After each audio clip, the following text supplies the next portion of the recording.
Movie के शुरू होते ही हम एक स्ट्रीट शेफ गाओ को देखते हैं। वो बहुत मजे मजे के खाने बनाया करता था। इसका एक छोटा सा रेस्टोरेंट है, मगर वो उसको साफ रखता है और अपने प्रोफेशन से भी बहुत प्यार करता है। लेकिन जो पास्ट में गाओ के साथ हुआ वो बहुत ही बुरा था। उसके फादर ने सिर्फ इसलिए उसे एक शेफ के पास छोड़ दिया कि वो कुकिंग को सीख सके। गाओ ने ये डिसाइड कर लिया था कि एक दिन वो बहुत बड़ा शेफ बनेगा और हर वो चीज हासिल करेगा जो वो अपने बचपन में ना कर सका। गाओ के फादर एक बहुत अच्छे शेफ थे और अब तक तो वो बहुत ही कमाल शेफ बन चुके थे, एक तरह के मास्टर शेफ। लेकिन उनका बेटा यानी गाओ उनसे बहुत नफरत करता था, क्योंकि उसने अपना बचपन यानी चाइल्डहुड अपने फादर के बगैर गुजारा था। वो उन्हें मिस भी किया करता था, लेकिन इससे उसके फादर को कोई फर्क ही नहीं पड़ता था। दूसरी तरफ गाओ के फादर यानी वही मास्टर शेफ भी इस बात से खुश थे कि दुनिया को नहीं पता कि इनका बेटा भी है, और ये बात गाओ को और सैड करती थी। अब सीन बदलता है और हम एक और फेमस, हैंडसम और यंग शेफ को देखते हैं। वो बहुत ही रिच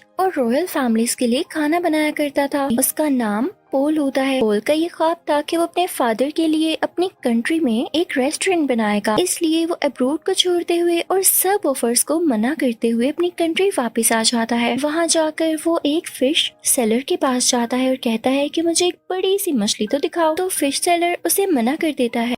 अब जैसे ही गाओ उसके पास बड़ी सी मछली लेने आता है तो वो आदमी उसे मछली दे देता है। ये देखकर पोल को बहुत गुस्सा आता है और वो गाओ को गुस्से से देखता है, जैसे वो उससे जेलस हो कि भाई इसने उसको मछली क्यों दे दी। फिश सेलर जब इन दोनों को गुस्से में देखता है तो वो मछली के 2 टुकड़े कर देता है ताकि इनमें लड़ाई ना हो। लेकिन वो दोनों फिर भी एक दूसरे को गुस्से से घूरते रहते हैं। अब हम पोल के शानदार और बहुत ही प्यारे रेस्टोरेंट को देखते हैं जिसकी आज ओपनिंग होती है। वो बहुत नीट एंड क्लीन एडवांस तरीके से बनाया गया और बहुत ही खुला रेस्टोरेंट होता है। उसको बहुत अच्छे तरीके से डेकोरेट किया होता है। पोल ने जो नया रेस्टोरेंट खोला था वो गाओ के रेस्टोरेंट के बिल्कुल सामने था, जिसे देखकर गाओ के दोस्त घबरा जाते हैं, क्योंकि ये नया रेस्टोरेंट इन कस्टमर्स का सारा इंटरेस्ट अपनी तरफ करने वाला था और इन सब लोगों को इनसे छीनने वाला था। और जिस बात का डर था वही होता है। सब लोग नए रेस्टोरेंट का टेस्ट चेक करने के लिए उसमें चले जाते हैं। तो गांव के दोस्त गांव को सपोर्ट करने के लिए डिस्काउंट ऑफर की अनाउंसमेंट करते हैं,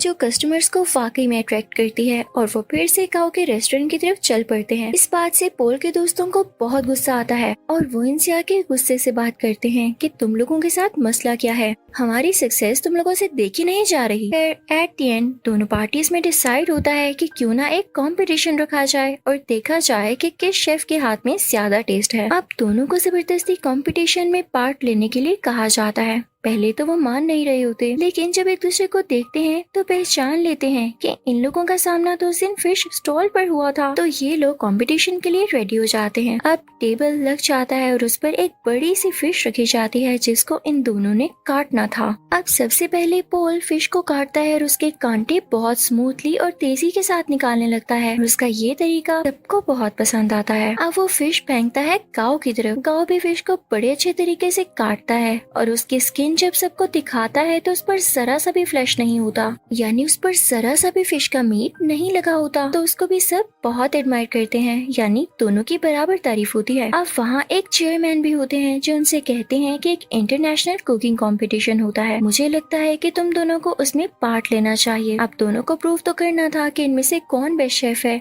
तो दोनों रेडी हो जाते हैं। अब पोल मीडिया को बताता है कि मैं फ्रांस में कुकिंग करता था और चाइना आकर मैंने फील किया कि अब भी लोग पुराने तरीकों का यूज करके कुकिंग करते हैं। और जाहिर है ये बात वो इनडायरेक्टली गाओ को ही कह रहा था और इसे देख के गाओ को बहुत गुस्सा आता है।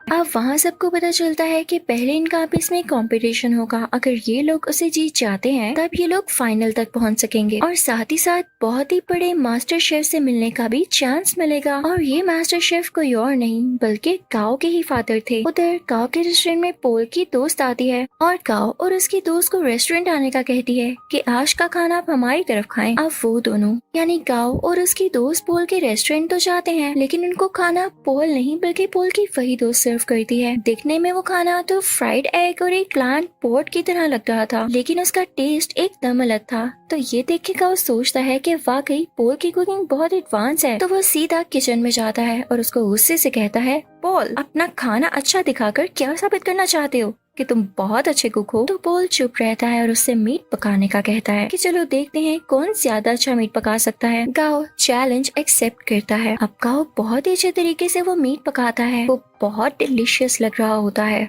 अब पोल उसे कहता है कि मैं तुम्हें सेम रेसिपी के साथ ये डिश बनाकर दिखाता हूँ। पोल शुरू करता है और सेम डिश बहुत ही कम टाइम में बना लेता है। जब गाओ उसको स्मेल करता है तो उसे अपनी डिश में और इसकी डिश में कोई फर्क नहीं लग रहा होता। तो वो समझ जाता है कि वाकई इसके पकाने का तरीका बहुत एडवांस है। वो उदास हो जाता है और वहाँ से चला जाता है। अब गाओ को कोई कहता है कि उसे उसके फादर बुला रहे हैं। गाओ अपने फादर के पास जाता है और कहता है कि अब आपने मुझे क्यों बुलाया, जबकि आप ये बात मानते ही नहीं कि मैं आपका बेटा हूँ। तो मास्टर शेफ उसे कहते हैं मैंने ऐसा इसलिए किया ताकि दुनिया ये ना कहे कि तुम मेरे बेटे हो, इसलिए तुम इंटरनेशनल कंपटीशन तक पहुँच सके, बल्कि मैं तो यही चाहता हूँ कि तुम खुद ये करो। तो गाओ कहता है डैड मुझे वैसे भी आपकी सपोर्ट की जरूरत नहीं, जब मुझे आपकी जरूरत थी तब आप मेरे पास नहीं थे। खैर मैं अब ये साबित करके दिखाऊंगा कि मैं वो हासिल कर सकता हूँ जिसकी वजह से आपने मुझे छोड़ा। अब गाओ यहाँ से चला जाता है क्योंकि उसे अपने डैड की किसी भी बात पर यकीन नहीं होता। अब next day international cooking competition होता है। सब प्रिपरेशन की जा चुकी होती हैं। कॉम्पिटेंट्स यानी पोल और गाओ भी रेडी होते हैं। टाइम स्टार्ट होता है।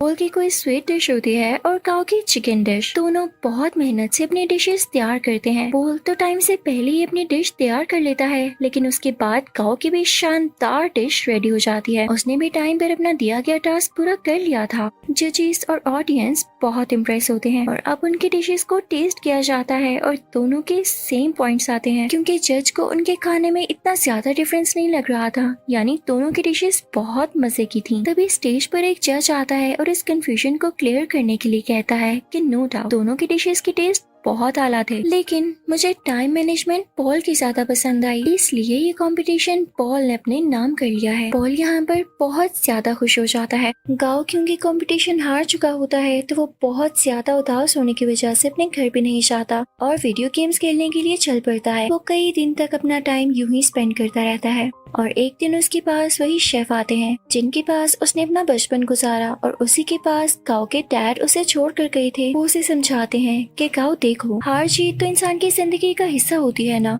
अगर आज तुम नहीं जीत सके तो क्या जरूरी है कि कल भी नहीं जीत पाओगे। लेकिन गाओ घर जाने के लिए तैयार ही नहीं था। उसे बहुत समझाने के बाद कन्विंस कर लिया जाता है कि उसे घर जाना होगा और अगले कंपटीशन की तैयारी करनी होगी। अब पोल बहुत ज्यादा खुश होने की वजह से अपने रेस्टोरेंट जाता है। वो बहुत एंजॉय करता है। उसके सामने उसके दोस्त बैठे होते हैं तो बातों बातों में उसके दोस्त उसे कहते हैं पोल तुम अपनी दोस्त को चांस क्यों नहीं देते हो, वो इतने टाइम से तुम्हारे साथ है, तुम उस पर ट्रस्ट तो करो, उसे अलाउ करो कि वो इंटरनेशनली तुम्हें रिप्रेजेंट कर सके, तुम्हारे रेस्टोरेंट का नाम ऊंचा कर सके। तो पोल उसे कहता है हाँ वो मेरी अच्छी दोस्त जरूर है, इस बात से मैंने मना नहीं किया, लेकिन यार उसे खाना तक पकाना नहीं आता, वो कैसे मेरे रेस्टोरेंट को इंटरनेशनली रिप्रेजेंट कर सकती है। तो उसका दोस्त और बातें करने लगता है और उसकी बातों से ये लग रहा होता है जैसे ये उसकी दोस्त के साथ ही मिला हुआ है और इनके दिल में लालच आ रही है। तभी वहाँ पर पोल की वही दोस्त आती है और उसके सामने सूप की 2 कप्स रखते हुए कहती है पोल क्या तुम मुझे बता सकते हो कि इनमें से किस में सॉल्ट ज्यादा है। तो यहाँ पर पोल खामोश हो जाता है क्योंकि उसमें टेस्ट करने की एबिलिटी ही नहीं होती, उसके टेस्ट बर्ड्स ऐसा कर ही नहीं सकते थे और ये नेचुरली था। तो इस बात की वजह से पोल को बहुत दुख होता है कि उसकी अपनी दोस्त ने उसके बाकी दोस्तों के साथ मिलकर उसे चीट किया और धोखा दिया। तो अब उसकी दोस्त कहती है क्या हुआ पोल, तुम समझते थे कि मैं तुमसे प्यार करती हूँ। ये तुम्हारी गलत फहमी थी, आजकल ऐसा कहाँ होता है। मैंने तो तुमसे दोस्ती सिर्फ इसीलिए की थी ताकि तुम्हें यूज करके इंटरनेशनल कंपटीशन में जा सकूं। वैसे जाना तो मेरे लिए पॉसिबल नहीं था, लेकिन आज तक जो मैंने तुम्हारा राज रखा उसके बदले में तुमने मुझे क्या दिया। क्या तुम मुझे एक ऑफर नहीं कर सके। लेकिन अब नहीं, अब मैं खामोश नहीं रहूंगी क्योंकि मैं भी इस कंपटीशन में जा सकती हूँ।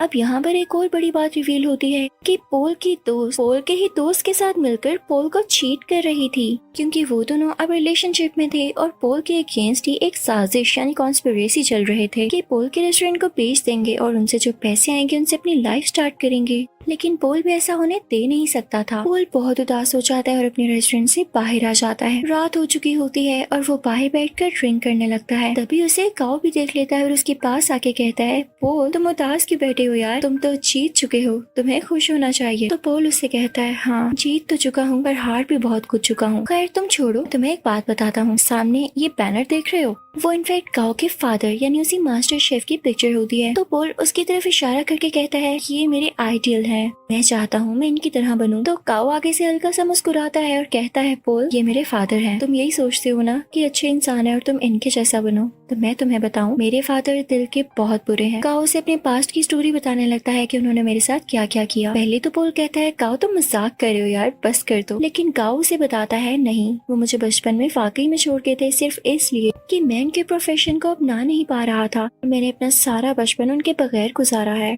तो पोल कहता है अच्छा उदास नहीं हो, अब हम क्या कर सकते हैं। तो गाओ से कहता है बॉटल्स फेंक सकते हैं। तब वो दोनों खाली बोतल्स उस बैनर की तरफ फेंकने लगते हैं और बहुत खुश होते हैं। यहाँ पर इन दोनों में दोस्ती हो जाती है और ये सीन बहुत ही ज्यादा क्यूट है। अब पोल जब वहाँ से अपने रेस्टोरेंट वापस जाता है तो देखता है कि उसके दोस्त उसके रेस्टोरेंट का सौदा कर रहे होते हैं। तो पोल उनसे कहता है ये क्या हो रहा है, तुम लोग मेरी इजाजत के बगैर ऐसा कर भी कैसे सकते हो। तो उसके दोस्त उससे कहते हैं मुझे ये बताओ इंटरनेशनल कंपटीशन में अपने साथ किसको लेकर जाओगे, क्योंकि राउंड 2 में अकेले नहीं पका सकते, आपके साथ आपका पार्टनर होना लाजमी होता है। क्या तुम अपनी दोस्त को लेकर जाओगे। तो पोल कहता है मेरा दिमाग नहीं खराब, मैंने डिसाइड कर लिया है कि मैं किसे अपने साथ लेके जाऊंगा जो कि वाकई डिजर्विंग है। पोल यहाँ पर गाओ का नाम लेता है। तो ये सुनकर उसके दोस्त काफी जेलस होते हैं। उनमें से एक कहता है पोल याद रखना तुम्हारा करियर मिट्टी में मिल जाएगा। तो पोल उसे अपने सर से हिट करता है, उन सबको वहाँ से भगा देता है। जब ये सारे लोग चले जाते हैं तो गाओ का वही गार्डियन शेफ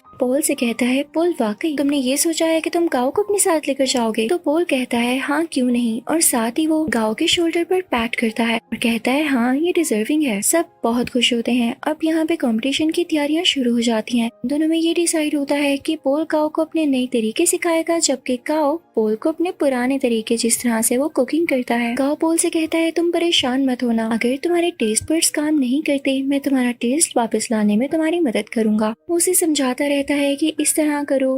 पोल भी उसे नए नए तरीके बताता रहता है और यहाँ पर इन दोनों का काफी अच्छा टाइम स्पेंड हो जाता है। ये रोज खाना बनाने की प्रैक्टिस करते, साथ साथ डांस करते, सिंगिंग करते और बातें करते। और अब यहाँ इन दोनों की दोस्ती और भी गहरी हो चुकी थी। अब वो दिन भी आ जाता है जब इंटरनेशनल कंपटीशन का राउंड 2 होता है। ये दोनों अपनी डिश बहुत अच्छे तरीके से बनाने लगते हैं और कम ही टाइम में बहुत अच्छी स्वीट डिश तैयार कर लेते हैं, जो कि जजेस को इतनी ज्यादा पसंद आती है कि वो कहते हैं हमने आज तक ऐसी डिश नहीं खाई। और ये राउंड ये दोनों विन कर लेते हैं। और सही कहा जाता है कि यूनिटी इज स्ट्रेंथ। अब इसके बाद शुरू होना होता है थर्ड राउंड, जो कि कुछ दिन बाद था। और ये कंपटीशन इनका उसी मास्टर शेफ यानी गाओ के फादर के साथ था। तो यहाँ पर पोल गाओ से कहता है मुझे लगता है कि तुम इस कंपटीशन को जीत सकते हो, तो तुम चले जाना। तो गाओ पोल से कहता है तुम बहुत अच्छे शेफ हो, तुम्हें तो एडवांस तरीके भी पता है और तुम मेरे से भी ज्यादा अच्छा कर सकते हो। तो पोल कहता है नहीं ऐसी बात नहीं, देखो मैंने अपने फादर का ड्रीम पूरा किया अपना रेस्टोरेंट बनाकर, तो तुम अपने फादर का ड्रीम पूरा करो ना। वो तुम्हें एक बहुत अच्छा शेफ देखना चाहते थे, तो तुम उनके सामने जाकर कुकिंग करो और उन्हें प्रूव कर दो कि तुम बहुत अच्छे शेफ बन सकते हो। तो गाओ मान जाता है और पोल का शुक्रिया अदा करता है। अब थर्ड और फाइनल राउंड स्टार्ट हो चुका होता है।